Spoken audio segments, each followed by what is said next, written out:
Amsal 18 ayat 9, kemudian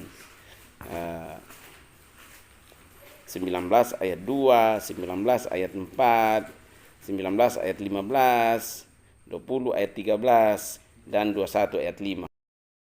Coba kita baca dulu Amsal 18 ayat 9. Amsal 18 ayat 9.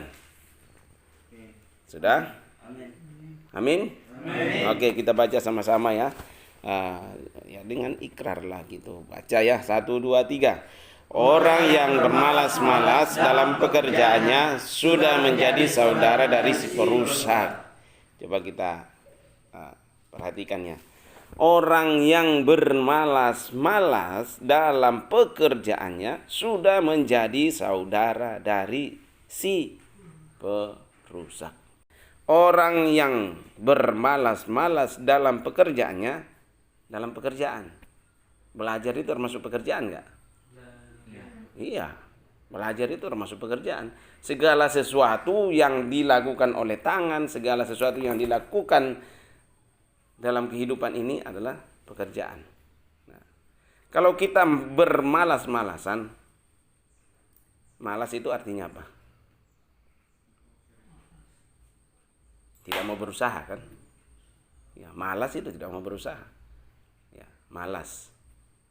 Tapi kalau bermalas-malasan, beda nggak malas dengan bermalas-malasan? Kita tes otaknya dulu. Apa bedanya malas dengan bermalas-malas? Ya. Jadi malas itu ya bisa satu kali kan. Kalau malas-malasan itu terus-menerus gitu. Ya, dipelihara gitu. Ya. Nah, makanya dikatakan bukan orang yang malas kan, tapi orang yang bermalas-malas dalam pekerjaannya sudah menjadi saudara dari si perusak. Jadi orang yang malas terus-menerus itu akan menjadi perusak. Ya, akan merusak komunitas, akan merusak dirinya sendiri, akan merusak lingkungannya dan lain sebagainya. Mau jadi perusak atau mau jadi orang yang membangkitkan, memperbaiki yang rusak, atau mau merusak yang sudah baik? Memperbaiki yang rusak. Nah, itulah tujuan hidup kita sebenarnya kan. Memperbaiki yang rusak. Seperti tukang bengkel. Kalau tukang bengkel, ada nggak mobil yang dikasih masuk bengkel, mobil yang bagus, tolong Pak dirusakin dulu mobil saya? Ada nggak? Yang masuk bengkel itu mobil apa? Mobil rusak kemudian diperbaiki, jadi bagus. Harusnya kita seperti itu. Ya, orang rajin seperti itu. Tapi orang malas, kadang yang sudah bagus jadi dirusak. Gitu kan. Ya, jadi orang yang bermalas-malas dalam pekerjaannya, pekerjaan, segala sesuatu yang dikerjakan oleh tangan kita itu pekerjaan. Segala sesuatu yang ditemui dalam kehidupan ini dan dilakukan itu pekerjaan. Orang yang bermalas-malas dalam pekerjaannya sudah menjadi saudara. Saudara itu artinya apa? Sudah menyatu kan? Ya, sudah keluarga. Ya, keluarga dari si perusak. Ya. Mau enggak bermalas-malasan? Ya, jadi kalau ada teman-temanmu yang masih bermalas-malasan, malas belajar, malas ini, nah, si perusak. Mau nggak dipanggil si perusak? Bermalas-malasan itu ada unsur tanggung jawab juga, tidak bertanggung jawab. Akhirnya jadi dikatakan saudara dari si perusak, karena endingnya, hasilnya itu pasti tidak baik. Ya, oke, kita baca lagi yang lain. Ayat pasal 19 ayat 2 masih di Amsal. 19 ayat 2. Nah, ini kebalikannya nih. Udah dapat? Amin. Kita baca sama-sama. 1, 2, 3. Tanpa pengetahuan kerajinan pun tidak baik. Orang yang tergesa-gesa akan salah langkah. Nah, saya katakan tadi bermalas-malas atau rajin itu ada unsur tanggung jawab di dalamnya. Jadi kamu juga rajin. Tapi kalau nggak ada pengetahuan, kerajinan itu percuma juga. Ya. Akhirnya kamu hanya otot saja yang kamu andalkan kan? Ya. Jadi dua-duanya harus sejalan, pengetahuan dengan kalau kamu nggak ada pengetahuan nanti kamu banyak diperalat sama orang. Ya, ingat itu. Kalau kamu nggak ada pengetahuan, kamu akan banyak diperalat orang. Tapi kalau pengetahuan tanpa kerajinan, kamu akan banyak memperalat orang. Ya, licik. Ya. Dua-duanya harus ada. Ya, jadi tanpa pengetahuan itu berbicara apa? Kepintaran kan? Ya, berbicara otak. Ya. Tanpa pengetahuan kerajinan pun tidak baik. Rajin tanpa pengetahuan artinya kamu rajin tapi tidak ada perkiraan di sana kan? Ya, tidak ada manajemen. Ya, kerja kayak robot gitu kan, nggak kenal waktu gitu kan, nggak ada perhitungan. Harus ada perhitungan di sana. Ya, sama waktu Toding kerja di Pak Iwan kan, kamu nggak ada perhitungan. Ya, yang harusnya 1 karung orang angkat, kamu angkat 2 karung. Ya, benar nggak? Ya, logikanya mungkin cepat selesai, tapi hari berikutnya kamu nggak bisa kerja karena kamu KO, ya kan? Kok kelihatan loyo? Hah? Benar nggak? Benar. Nah, coba kamu lihat ya, orang yang kerja hanya dengan otot tapi tanpa perhitungan.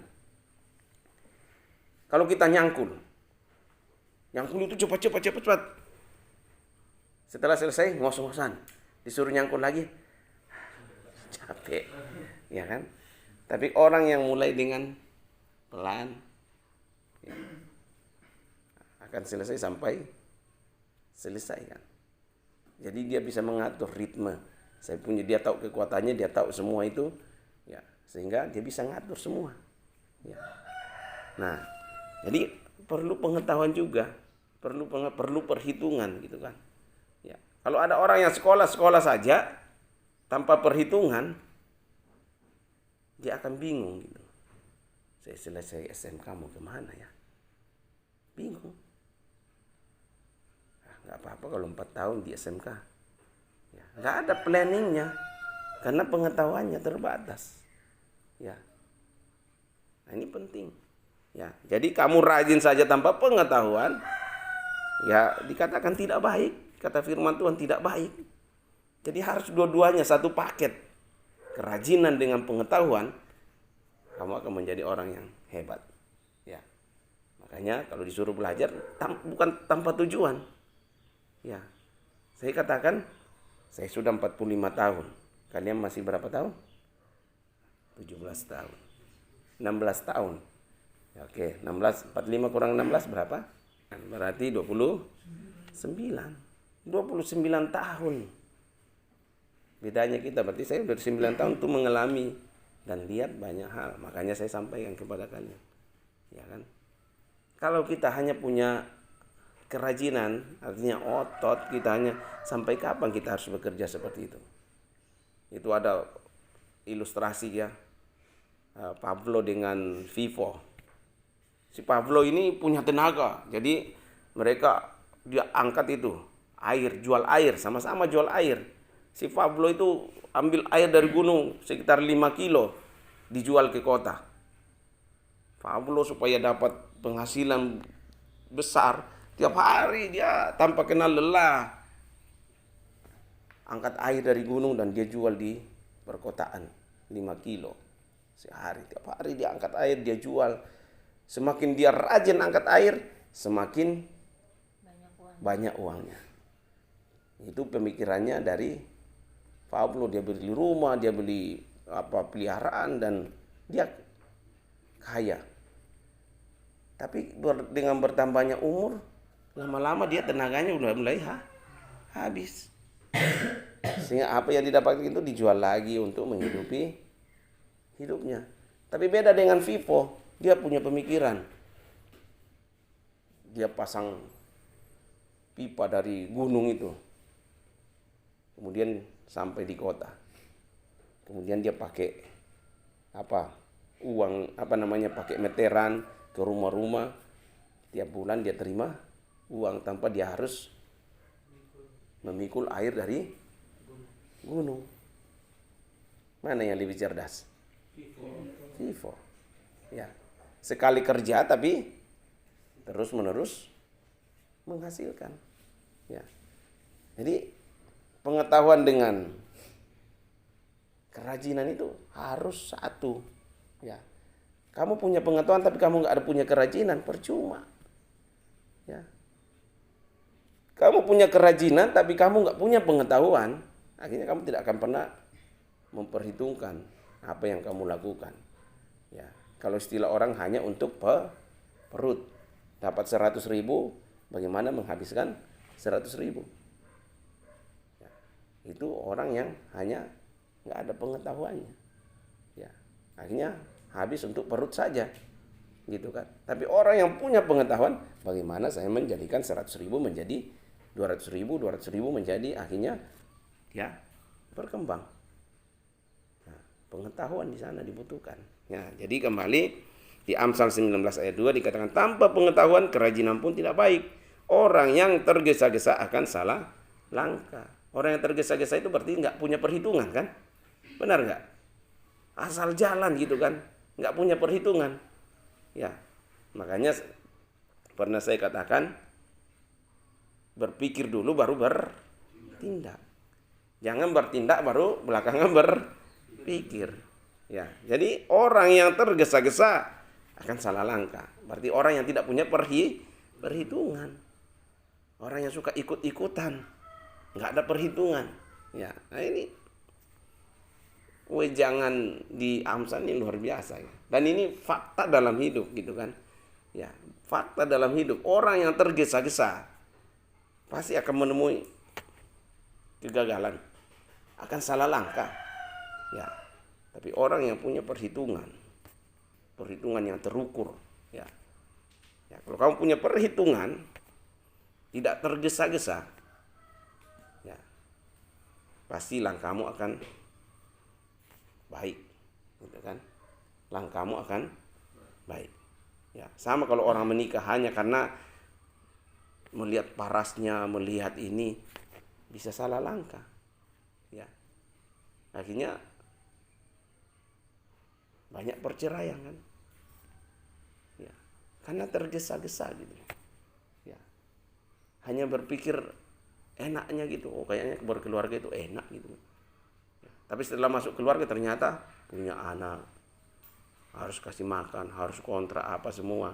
Belum lagi beda istri. Jadi kamu harus punya perhitungan yang terukur ya. Sama. Ya. Kalau kita ikut-ikutan kan, nah, jangan, itu bertentangan dengan firman Tuhan. Kamu harus jadi kepala kan, bukan jadi ekor. Kalau kita suka mengekor, ya, enak nggak mengekor? Jadi kalau kita ngekor, waktu kami ke Lampung itu bawa mobil sepupunya Bunda. Mobil di depan, ya kita ngekor dari belakang. Yang depan masuk lubang, kita juga masuk lubang. Terus sebentar, akhirnya yang bawa itu sepupunya Bunda, lagi nggak bisa kita ngekor terus di belakang ini. Ya sebentar dia masuk lubang, kita juga masuk lubang. Akhirnya nyalip kita. Di depan itu lebih enak lihat jalan, nggak ada yang menghalangi. Kalau kita ngekor di belakang, ya yang depan jatuh kita juga jatuh. Kembali tadi. Jangan mau jadi saudara perusak, jangan tergesa-gesa, punya perhitungan, jangan suka ngekor. Kamu harus punya pengetahuan, ya, harus punya pengetahuan supaya tidak dibodoh-bodohin orang, ya. Makanya banyak baca supaya banyak tahu gitu kan. Banyak baca, nggak ada jalan lain untuk bisa banyak tahu, ya banyak baca, ya. Nggak ada obat khusus di apotek dijual supaya kita punya pengetahuan yang banyak, nggak ada, ya. Kamu rajin tanpa pengetahuan tidak baik, bukan percuma, tidak baik. Ya, kamu punya pengetahuan tapi nggak ada kerajinan, tidak baik juga. Ya, tidak baik. Tidak baik. Jadi dua-duanya itu harus sejalan. Amsal 19 ayat 4. Oke, kita baca bersama. 1, 2, 3. Kekayaan menambah banyak sahabat, tetapi orang miskin ditinggalkan sahabatnya.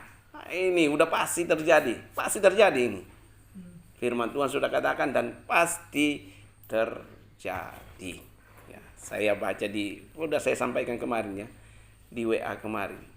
Ya, saya baca ada satu keluarga kayaknya curhat sama kakaknya, dia bilang, sejak di statusnya dia tulis sejak sepeninggalan bapak nggak ada lagi yang kenal kami dan keluarga. Ya, orang Sumatera ini. Ya. Ya. Waktu bapaknya masih hidup, bapaknya punya, kaya, tapi setelah bapaknya meninggal, saudara juga udah nggak anggap saudara. Kekayaan menambah sahabat. Kalau kamu kaya, bisa kaya rohani, kaya jasmani. Nah, angka baiknya kalau dua-duanya nyatu kan, kaya jasmani dan kaya rohani. Akan banyak sahabatmu. Ya. Akan banyak sahabatmu. Tetapi orang miskin, bisa miskin rohani, bisa miskin jasmani, miskin pengetahuan, miskin, banyak miskin itu. Miskin tata krama, miskin itu semua nggak punya kan? Miskin itu nggak punya, ditinggalkan sahabatnya. Ya. Mau nggak punya sahabat? Supaya kita kaya gimana? Ya, padukan tadi itu pengetahuan dengan kerajinan, usaha. Ya, padukan dua itu. Rajin berarti usahanya harus bagus. Punya pengetahuan, punya perhitungan, tidak asal kerja, punya tanggung jawab di sana. Ya. Kamu akan kaya. Ya. Kamu akan banyak sahabat, bahkan yang bukan saudaramu juga pun ngaku saudara. Kamu kayak pengetahuan orang cari. Iya. Kalau kamu punya pengetahuan itu tidak akan pernah mati kecuali kamu udah mati. Ya kan? Tapi dia akan selalu hidup. Ya. Kalau kamu punya pengetahuan, siapa yang mau curi di otakmu kan? Nggak ada kan? Kalau punya mobil banyak pasti bisa dicuri nggak? Bisa. Tapi pengetahuan nggak bisa. Ya. Dari pengetahuan mulai itu bisa menghasilkan banyak mobil, ya kan? Tapi kalau kita nggak punya pengetahuan, makanya saya tegaskan selalu, waktu tidak bisa diputar. Gunakan waktu yang baik untuk kamu banyak baca, banyak belajar. Ya. Kekayaan menambah banyak sahabat, tetapi orang miskin ditinggalkan sahabatnya. Nah, ini pasti terjadi, ya, pasti terjadi. Jadi kembali lagi tadi, jangan mau jadi saudaranya perusak.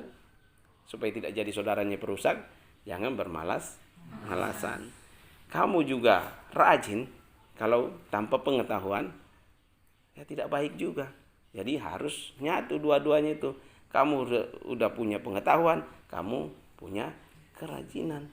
Lah mantap jiwa itu namanya kan. Ya, kalau sudah ada dalam dirimu dua itu, lah pasti kamu akan bertambah kaya. Ya. Kaya tidak selalu bicara materi, kamu kaya pengetahuan, kamu kaya tanggung jawab, kamu kaya apalagi kaya dalam segala hal. Itu pasti orang cari, ya. Pasti orang cari, pasti orang pakai, kaya dalam kerajinan, kaya dalam tanggung jawab, kaya dalam segalanya. Nah, itu orang yang jempol. Kalau bisa kaki juga diangkat jempol. Ya. Yang terakhir benar ini. Terakhir dari yang terakhir. Terakhir dari yang terakhir. Oke, pendek ini kok. Amsal 19 ayat 15. Ya. Oke, kita baca sama-sama. 1, 2, 3. Kemalasan mendatangkan tidur nyenyak, dan orang yang lambat akan menderita lapar. Iya. Kalau kamu tidur nyenyak, nggak ada hasilnya kan? Iya. Artinya nggak ada planning dalam hidupnya, karena ininya tadi ini pengetahuannya kurang, sehingga hanya terbawa tidur terus. Nah, pasti ujung-ujungnya ya lamban kan. Orang yang suka tidur itu kan lamban. Lamban tidak cekatan, tidak cepat melihat peluang. Peluang ada tapi dia nggak bisa lihat gitu loh, karena lamban. Ya ujung-ujungnya pasti menderita kelaparan karena tidak menghasilkan sesuatu. Ya. Oke. Singkat-singkat aja biar habis ini ya. 2 lagi. Yuk, Amsal 20 ayat 13. Amsal 20 ayat 13. Ya, 1 kita baca sama-sama. 1 2 3. Janganlah menyukai tidur supaya engkau tidak jatuh miskin. Bukalah matamu dan engkau akan makan sampai kenyang. Ya. Jangan menyukai tidur. Yang masih menyukai tidur, sadar, bangun, dan buka matamu. Turun ke dapur, di dapur sudah ada. Bukan begitu ya. Buka matamu, sadar. Ya, sadar. Ya, oke, yang terakhir. Ini yang terakhir benar. Amsal 21 ayat. Kan satu paket ya. Amsal 21 ayat 5, 1 2 3. Sudah? Amsal 21 ayat 5. 1 2 3. Rancangan orang rajin semata-mata mendatangkan kelimpahan, tetapi setiap orang yang tergesa-gesa hanya akan mengalami kekurangan. Oke. Ya, kamu udah tahu semua ya. Selebihnya itu kembali kepada kamu. Kamu mau jadi orang yang sukses, orang yang berhasil. Tadi itu poinnya cuma 2. Ini kau share sama di grup, jadi mereka nanti saya share di grup ya. Masih banyak sih sebenarnya kalau kita mau cari, tapi ini yang poin-poin yang saya lihat luar biasa ya. Jadi 2 itu, kamu punya pengetahuan, kamu punya kerajinan. Ya, itu aja. Itu dulu. Itu kekayaan apa itu kan datang sendiri. Nggak usah kamu kejar-kejar ya. Ya. Kalau kamu akan kaya dalam segala hal kalau itu 2. Pengetahuan gimana? Ya mulai baca banyak, baca buku. Ya,